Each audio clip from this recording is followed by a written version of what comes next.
Bonjour à tous, merci d'être là pour ce dernier séminaire du PIMM de la saison. On a la chance aujourd'hui de recevoir Laurie Graham-Brady, qui est professeur à l'université Johns Hopkins à Baltimore. Now I will switch to English. Thank you very much, Laurie, for being here and for accepting this invitation to take part in this seminar series. You are a full professor at Johns Hopkins, and we are very glad that you accepted. So you can start whenever you want. We'll record this, but then we'll have a Q&A session, and I will stop recording there so we can have a free discussion. Perfect. So whenever you're ready. Okay, great. I'm just going to share my presentation here first. And let me thank you for the invitation to this seminar. It's an honor. I wish we could be in person, but you know, such is life these days. And I trust that you're all doing well and staying safe. And as we slowly come out of what was a very strange 18 months or so. I'm going to preface this presentation by saying that often when I give presentations, I've given a similar version or some of the material before. This is actually a brand new presentation. So everything that's in it is from scratch. So that's good and bad. You're what we call the guinea pigs that I'm testing out this seminar on. But it is also some of my most recent work from my group. So I'm going to talk today a little bit about machine learning as a tool to enhance mechanics of multi-phase materials models. So the overall gist is that we'd like to unravel the link between microscopic structure and the macroscopic properties of materials. So what this enables is better multi-scaling. It enables stochastic sampling, so we can get a sense of the randomness in the material behavior, and really ultimately the design of new materials, because if we can define what characteristics of a microscopic structure or a microstructure, if we can define what influences the material's behavior most, then we can actually think about how to improve and make better materials. So the workflow that I'm thinking of is that we have experimental data that sometimes is cheap and sometimes is expensive. So it might be a 3D characterization that's actually fairly expensive to generate. And you can work off of a maybe two-dimensional slices. And you can look at things like, how do you characterize this microstructure? So things like correlation functions or nearest neighbor functions, or different characteristics of the microstructure itself, just from a statistical kind of point of view. But we can also think about how does that microstructure map to some sort of material properties. So here is like a fluid flow analysis based on a porous microstructure. So there's a lot of opportunities right now for looking in this area. There's certainly more materials data than ever, and there's a wider variety of materials data. There's more computational power than ever. This is just one example. This is a model that we've generated of in the lower right, a ceramic under impact, and kind of modeling the damage pattern at very high rates in this ceramic cylinder. And then finally, I really come from a background of stochastic mechanics and uncertainty quantification, and certainly those tools are maturing. There's a lot to be done there, but there's a lot of really useful tools now that are available in UQ that we can take advantage of. So these are the opportunities, but of course, every opportunity has its roadblock. So there is more materials data than ever. And you could say it's big in terms of, terabytes and terabytes of data, but it's actually sparse. So, you can easily get a three-dimensional microstructure that single small microstructure sample in 3D is 1 terabyte. So you can only really characterize so many microstructures, and so you have many terabytes of data, but you maybe only have 20 samples, so it's sparse. It's also highly heterogeneous. You have image samples, you have numerical quantities, you have differences in the equipment that's used to measure these things. So these are real challenges for us. Computational power is great, but it always feels like the more computational power we have, the more we want. So, really true multiscaling is still often computationally infeasible. And then finally, UQ is expensive. Adding that random dimension to the calculation just can explode the required computational power. So what do we need? We need tools that can make the most of expensive data. So the data is expensive to generate. Can we maximize what we get out of it? We also need fast surrogates that can enable multiscaling and/or UQ. So by surrogates, I mean computationally efficient functions that are representing output from large black box models. So this is actually a graphic I think I borrowed from Michael Ortiz at Caltech. You have a response function that if you calculate it explicitly, it's a very large calculation. And a surrogate is able to approximate that relationship between the input and output in through some faster, smaller calculation. So today I'm going to focus on the mechanics of two-phase materials and talk about first two machine learning-based approaches that can address the above needs, making the most of data and developing a fast surrogate. And then we've also been trying to think a little bit about how to effectively perform UQ for ML tools in a way that's physically reasonable. So if I have time, I'll touch on that. We'll see how it goes with the timing. So first I'll focus on the tools that can make the most of expensive data. In particular, what we're looking at is microstructure reconstruction, or think of it as simulation, so stochastic simulation of microstructure. So what we'd like is if we have a single sample characterized of a material, we'd like to be able to generate an ensemble of microstructures that match key characteristics from that actual microstructure. Another way to think of it, it's often called a statistically equivalent microstructure. So what would be the advantage to this? I can think of three. One is that often our experiments are limited in size. So for example, CT scans typically can handle something like 1,000 by 1,000 by 1,000 voxels. If you wanted to have sufficient resolution, well, then your sample has to be scaled down and smaller in order to accommodate that high resolution. You're sort of limited in the number of observations you can make.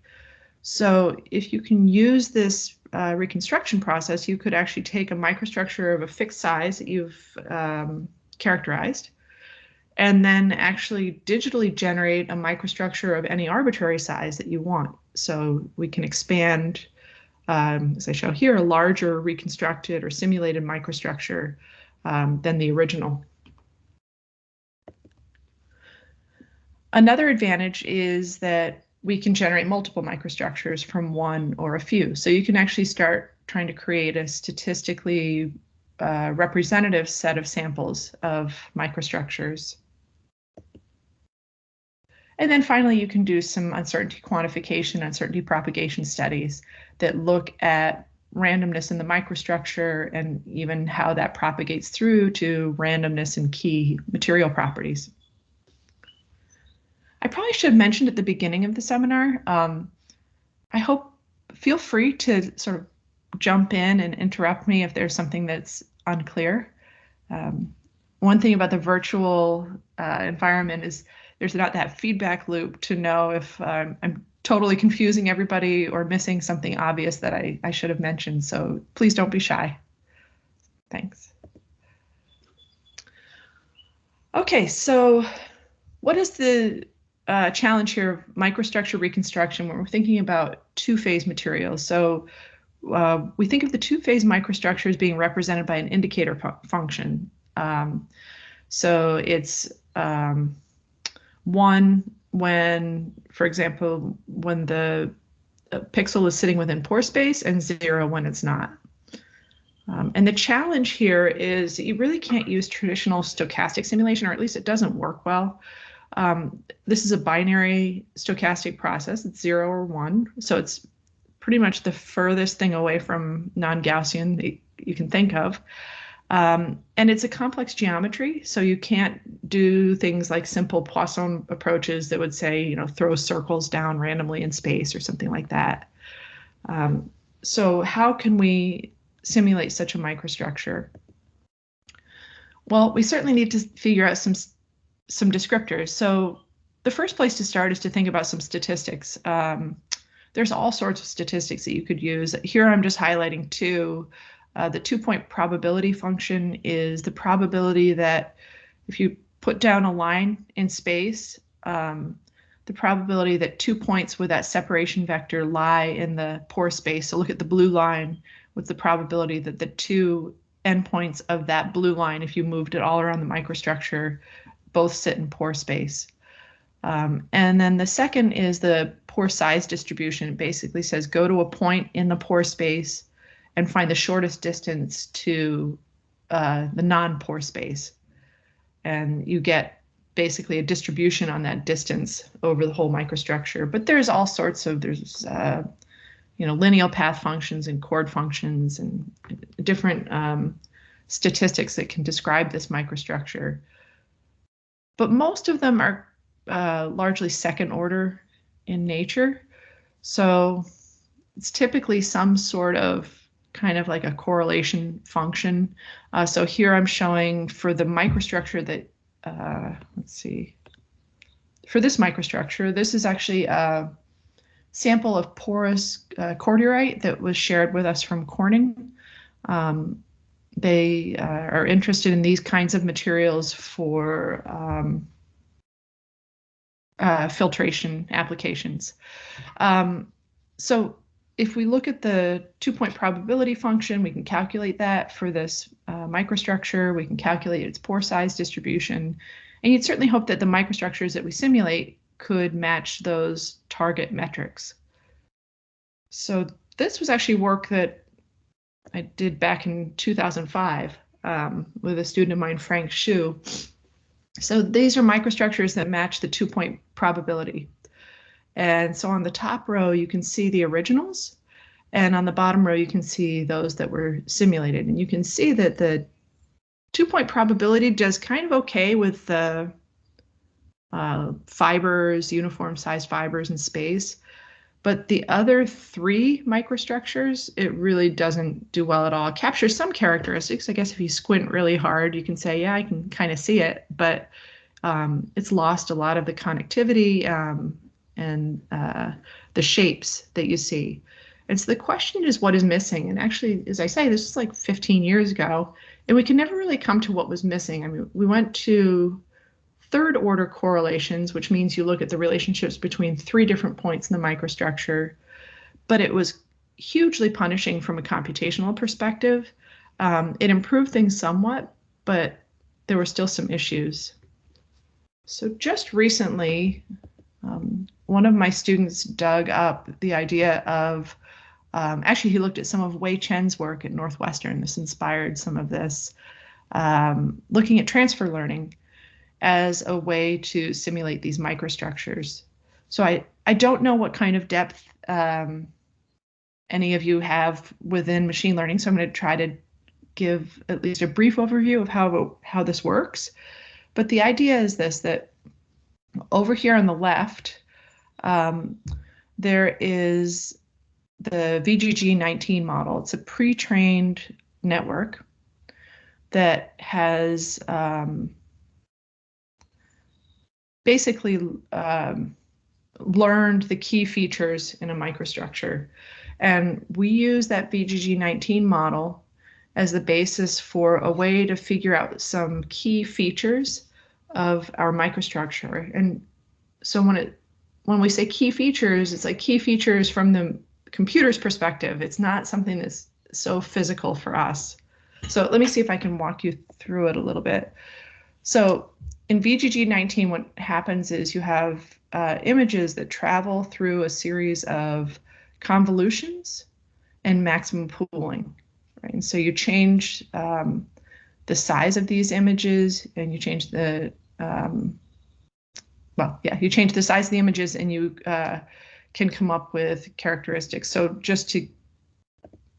I'm sure you've seen convolutions before, but sometimes it's just helpful to be reminded.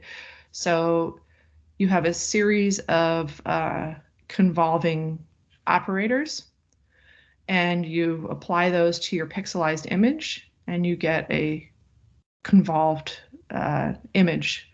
And then at the end of the layer, you do some max pooling, meaning that you look at sort of a 2x2 pixel area and you pick the maximum value off of there and you put it into your output. And so basically VGG19 is just doing a series of these convolutions and max pooling.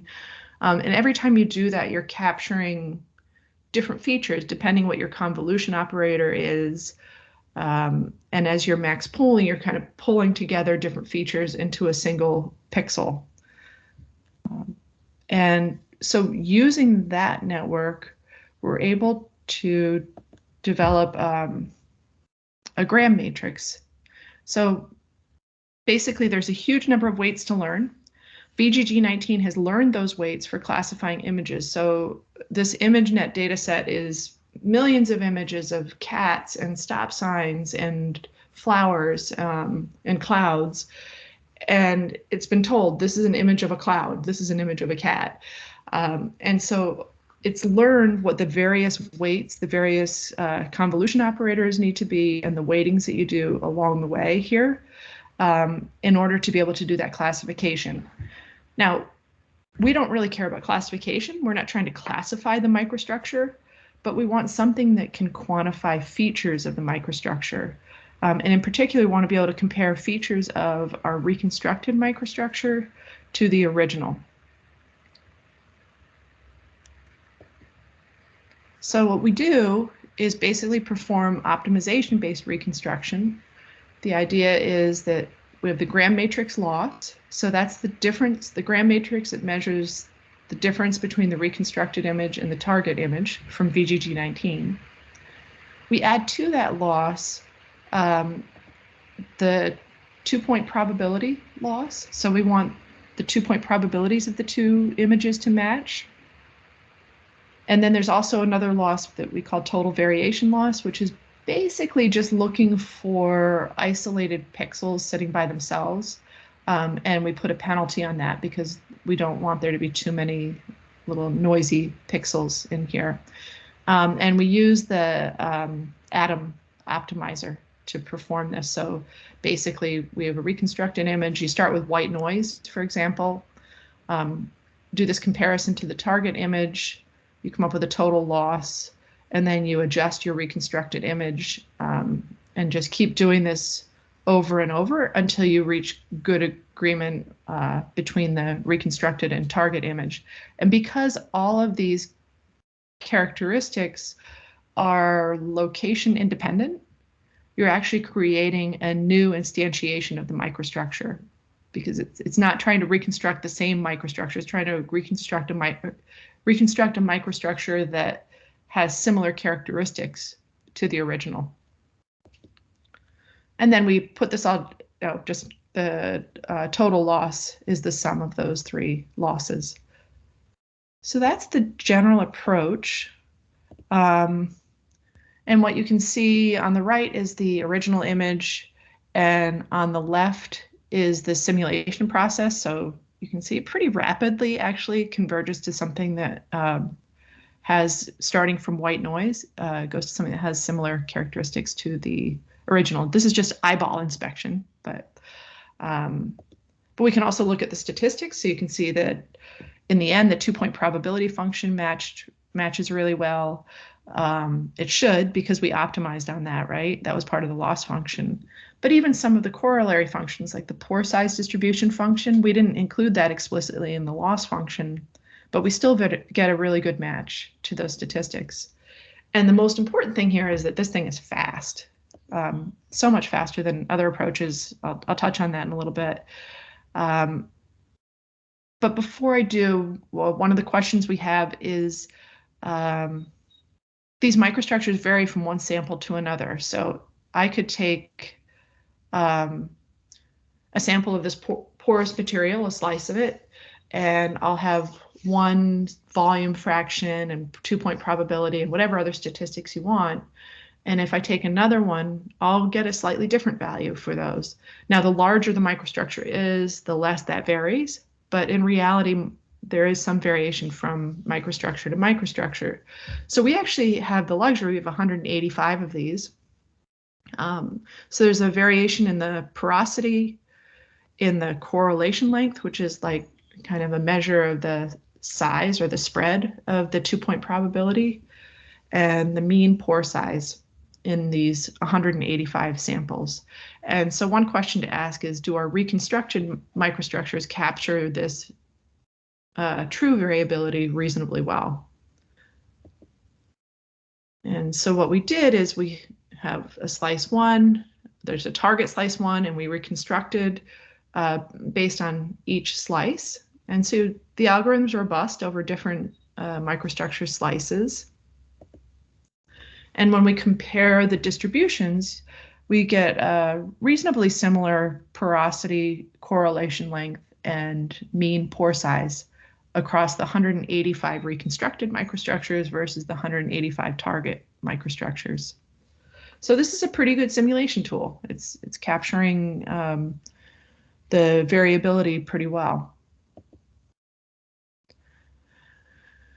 Another place to take this is to think about the effective properties. So will these microstructures that we've generated calculate the distribution of the associated thermomechanical properties in a way that's consistent with the original? So on the left, if we have the microstructure, we just do a finite element analysis basically on that microstructure, and we can calculate an average Young's modulus, applying a thermal load temperature difference between the top and the bottom. I can get an average thermal conductivity.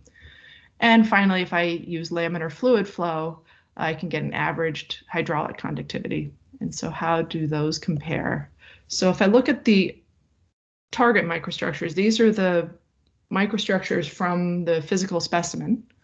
And there are 185 of them. I get a distribution on Young's modulus, thermal conductivity, and hydraulic conductivity. If I compare that to those I calculated from the reconstructed microstructures, again, it's reasonably good comparison between the two. So the reconstructed microstructures are giving us a decent estimate of the mean and the variance and the distribution of these different material properties. And some of them are pretty unforgiving. I mean, conductivity is very much connected to the connectivity of the phases. So it's very shape sensitive. So getting good agreement in conductivity is actually a pretty tough target to hit.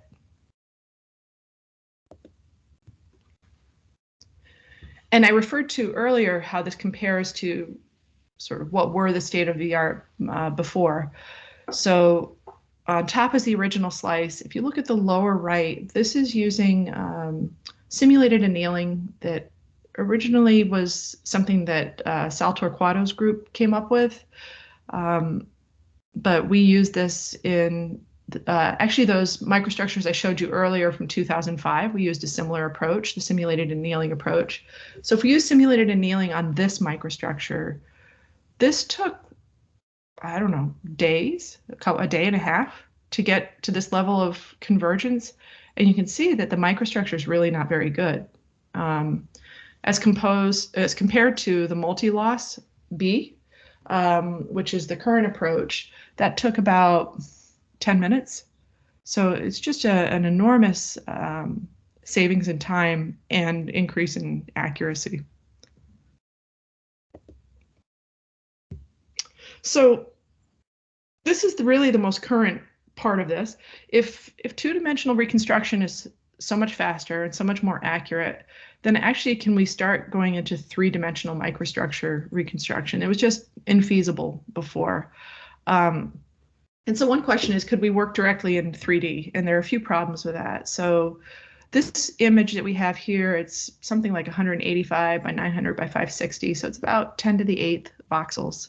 So that means that at every loop of the optimization in this atom optimization, we'd be trying to update about 10 megabytes of data and doing an analysis of the Graham matrix on that data, which would be hugely memory intensive.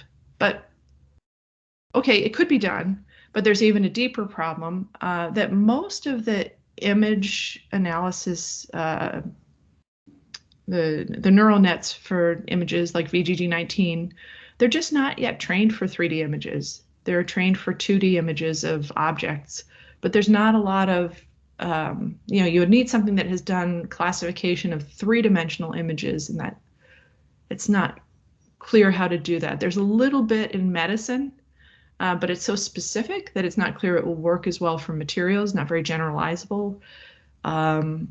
There's starting to be a little bit more where you treat a video as a 3D image. But even then, I suspect there'll be characteristics of those videos sort of concatenated on top of each other that will be tough for a true three-dimensional image. So instead, what we're proposing is to work with 2D slices of this material. So the idea is this. You go in and you create your first slice. You reconstruct a single two-dimensional slice of the material, and then you march forward to the next slice. And so that next slice, you look at the previously reconstructed image plus some white noise.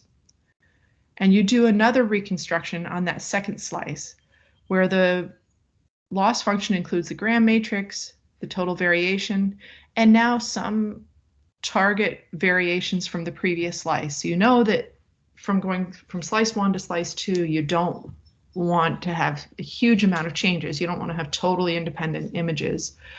And so what you do is you say, well, the new image should only be 5% different than the old image. And so you add that to the loss function.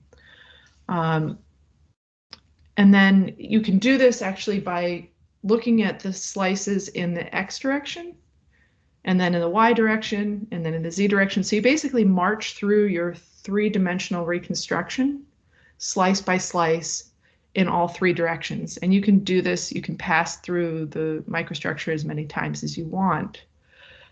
So this is, on the left is the original microstructure, and it's kind of hard to visualize this, so we tried to set it up in a way that you could sort of see that the reconstructed microstructure on the right captures a lot of the same features in all three directions. So we did this through this 3-pass kind of analysis. And the 2-point probability functions in each of the three directions are pretty well matched, as is the correlation length. So this is passing through the microstructure 3 times. And as I said earlier, the pore size distribution is not explicitly part of the loss function, but we still capture that pretty well, as well as the mean pore size. And finally, the specific surface. So if you think about a 3D microstructure, say, for example, looking at conductivity or flow through the material, you're really pretty interested in having the right amount of interface area per unit volume. So we do actually get a reasonably good estimate of the specific surface after. So as we pass through the microstructure multiple times, it starts to converge to something that's not too far off. It's not perfect, but. Okay, so basically what we've done here is introducing the total variation loss and the probability function or correlation function into the loss function. Improves performance for the stochastic reconstruction. It's a much faster convergence compared to pure optimization-based algorithms like simulated annealing. And there are some promising results in 3D. So our future tasks are to continue on structure property predictions and looking at model uncertainties and their effects on the microstructure response. So if we step back to my big picture, that was the first thing, was making the most of data. We wanted to be able to take a limited amount of data and expand it to the extent we could. So I can stop for a second and then go on to the surrogate building, but if anybody had any quick questions on the, and don't feel pressure. If not, that's fine. I think there's no question so far. Cool. Then I'll. But yeah, go ahead. Oh, sorry. Please. How am I doing on time? Great. It's okay. Okay. About I mean, you have at least 15 more minutes if you want. So. Perfect. So the second piece here is just thinking about building surrogates to finite elements. So again, now in this case, we're using deep learning to find an efficient alternative to FEM. So we're starting with a really simple problem, admittedly simple because it's just a baby step along the way. But so let's frame the question this way. We have a microstructure with N fibers in it, and we'd like to be able to train a network based on N fiber model data that could then take any arbitrary combination of or arbitrary arrangement of these fibers and predict the stress field. And later, maybe even more interesting would be, could we take that network that's trained on N fibers models and actually expand it to M fibers, so a larger number of fibers, and get a prediction of the stress distribution. So we're thinking about a 2D plane strain composite plate, just sticking with elastic properties for the moment. And they're constant in the constituents. It's subjected to uniaxial tension, and we're looking at the von Mises stress field. We're not thinking about damage or plasticity or anything. So we have training data that's a series of fiber arrangements and a series of finite element outputs for that fiber arrangement. And we put those into a convolutional neural network to train it. So it's basically using a UNet encoder decoder architecture. So this can allow us to learn sort of shared representations between this image and this image in that sort of opaque machine learning way that doesn't always make sense to us. And so they can efficiently reconstruct this target domain from the learned representation. And so specifically, we're using what's called a UNet architecture. So the image gets encoded down into a very large number of small images. And then it gets decoded from that very large number of small images back up and up to a single large image. And that's done through a series of convolutions and max pooling. But I'm actually going to show you a little bit of what we did to try to visualize what's happening here. One thing that we take advantage of here is what are called skip connections. So we take some of the data from the input image and don't send it all through the latent space. Sometimes we bring it back over to the decoder blocks to kind of ground the results a little bit. And this is what's known as a UNet architecture. So the image starts up here, travels down through the latent space, and goes back up here to where you ultimately get your solution. So let me walk you through this. We start with a single image that's 128 by 128. And what's happening when we do this convolution is for every individual convolution window that you can think of. Well, it picks randomly a set of convolution windows. You convolve the image. And so you can see here that you've retained kind of what the microstructure looks like, but you have a number of images because each image corresponds to a different convolution window. And then from those 64 images, you do max pooling, which basically pulls out local maxima values in 2x2 blocks, and it becomes a 64 by 64 image. So now you've gone from 64 128 squared images to 64 64 squared images. And then you convolve those, and so you start to see what it's finding here are things like edge features. Those are the features that are standing out, as well as sort of some of the underlying shapes. Now you have 128 images because you've done more convolutions on already a set of convolved images. And you go through the max pooling, so now you have 32 by 32 images. And when you do the next level of convolution, you create more of them. So this is only a subset of all of them. There's 256 32 by 32 images. You can still kind of see the microstructure in there, but it is starting to, there's starting to be other features coming into play. And then if I go to the next level, I have 512 very small images. I have 1,024. Now you really can't, you don't know what you're looking at. There's information in there, but it's not, you can't just pick one of these images and say, ah, this is telling me about this fiber. And then finally in the latent space, you have 2,000 images of just 4x4 pixels. And so what it does at this point now is a transpose convolution to go back up. So it takes each pixel and it sort of expands it out. I believe what we're doing here is that if you have a pixel, say that's a value of 4, you turn it into a 2x2 block of pixels that are all 4s. And so that's how you expand it out. And so you start to grow the images back again, and you start to have, you down select and have fewer of them. And again, and again. And this, these bridges here help in the sense that they start to bring back some of the microstructure. And again, and again. And finally, you get a predicted stress map. So what's the challenge here? Basically, what you have to do is you have to train all those weights. So you have to decide what all the weights are going to be in all those convolution windows that are operating across that whole UNet architecture.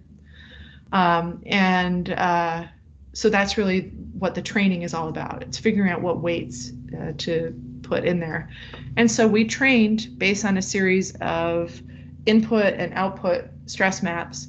And so you can see here's the true map that we didn't use it as part of our training, but we just had it in our back pocket.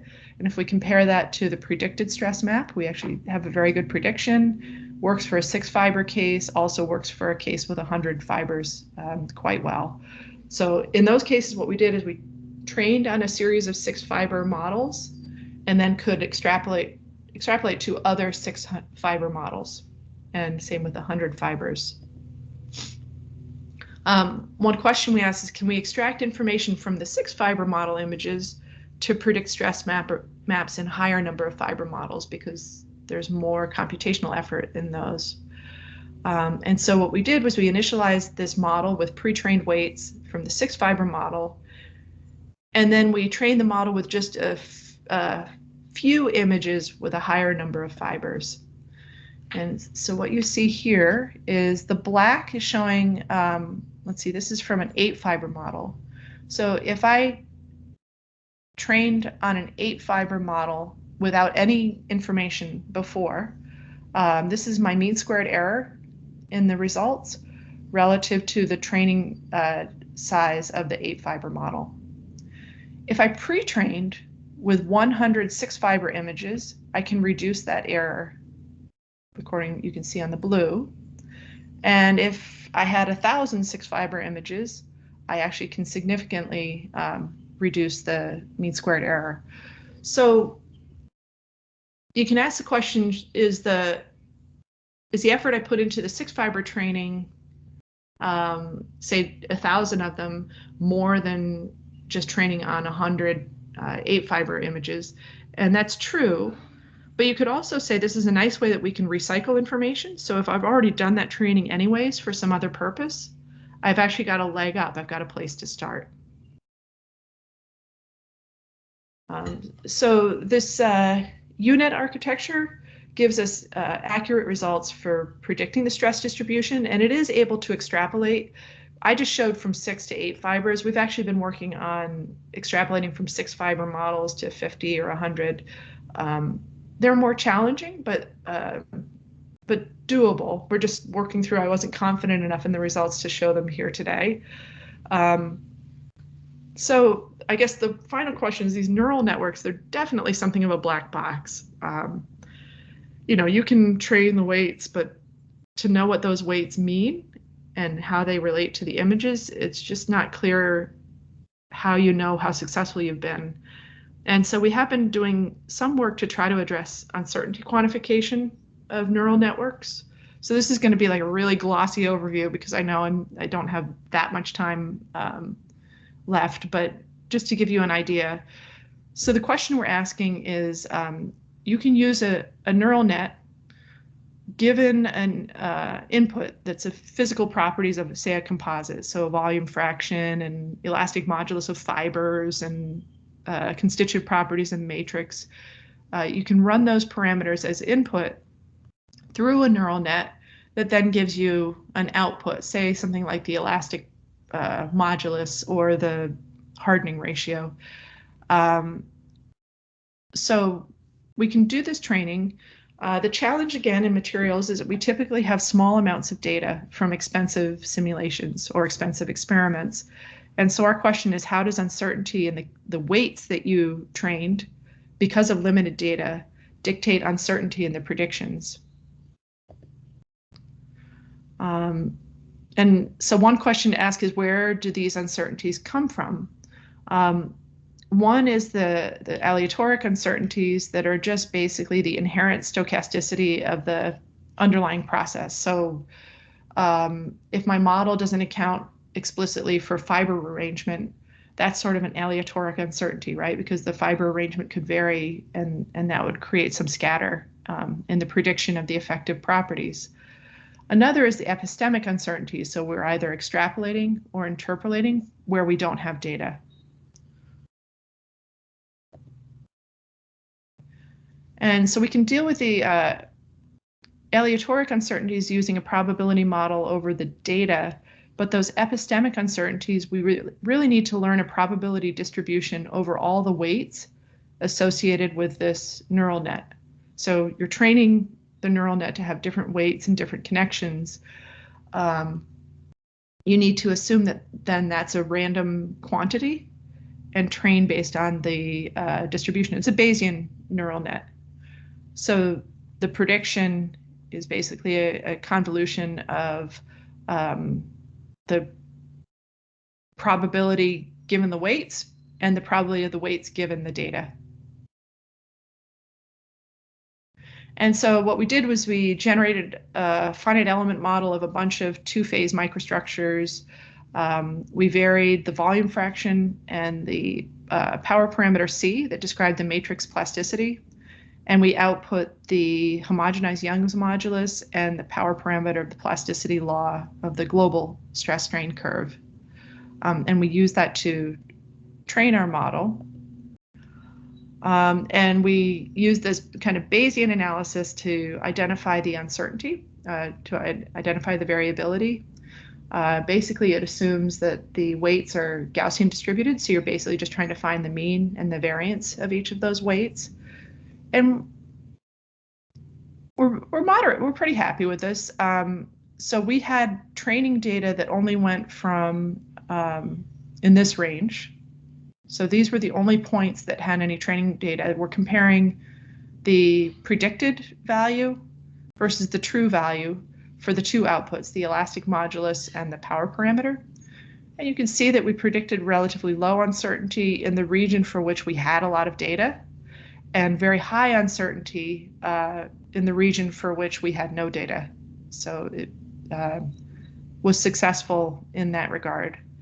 So, but it's a really challenging problem, and this uncertainty of machine learning models. Another approach is dropout, like you randomly drop out nodes in the neural net. Our issue with that was that it's not really clear that that's actually related in any way to what the physical prediction that you're trying to create has. And this at least feels like there's that Bayesian connection connects it explicitly back to the data itself. So I think I'm, pretty much there. This work's been supported by Army Research Labs through a center, the Materials in Extreme Dynamic Environments, CRA, and to some extent by the National Science Foundation. This is actually a picture of my group. We had our first meeting without masks this week. So this was a super happy occasion. My students bought some pecan pie and we celebrated. So this is in our conference room. And the work that I presented today, Anindya Baduri is a postdoc. He's on the left-hand side. And Ashwini Gupta is a PhD student, the fourth from the left. It's largely their work. The person who's not pictured here is Audrey Olivier. She was a postdoc in the group until recently. She's now an assistant professor at University of Southern California. So she wasn't able to be here with us in person, but she did the UQ work. But of course, the rest of the group always pipes in and has a lot of interesting insights. So I believe that's it. Thank you very much. Let me just